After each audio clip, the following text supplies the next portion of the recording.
ભરૂચના અંકલેશ્વરમાં રોજગારી માટે યુવાનોની પડાપડીનો મામલો સામે આવ્યો છે। કેટલાક તો રેલિંગ તૂટતા નીચે પટકાયા હતા। ભીડ બેકાબુ બનતા રેલિંગ તોડી યુવાનો નીચે પટકાયા। આ સમગ્ર ઘટનાના વિડીયો પણ સામે આવ્યા છે। 5 જગ્યાની ભરતી માટે યુવાનોની લાંબી લાઈનોનો આ વિડીયો વાયરલ થયો છે।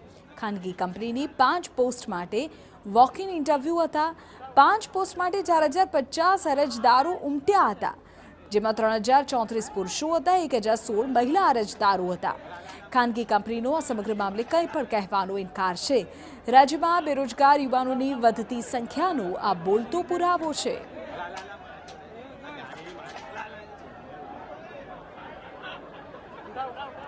તો અંકલેશ્વરના વાયરલ વિડીયો મામલે કોંગ્રેસે સરકારને ઘેરી છે।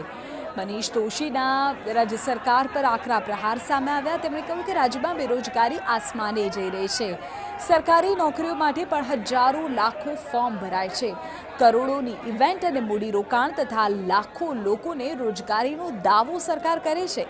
મોંઘું શિક્ષણ, ખાનગી કંપનીમાં નોકરી માટે યુવાનો ઉમટી પડે છે।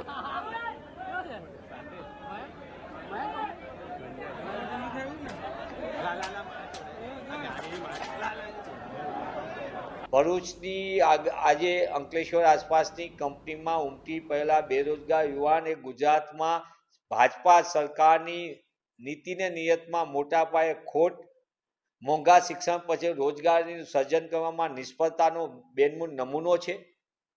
અને સરકાર જે વારંવાર દાવા કરે છે કરોડો અબજો રૂપિયાનું રોકાણ, કરોડો રોજગારી થશે ઊભી, એ સંપૂર્ણપણે દાવા કાગળ ઉપરના છે।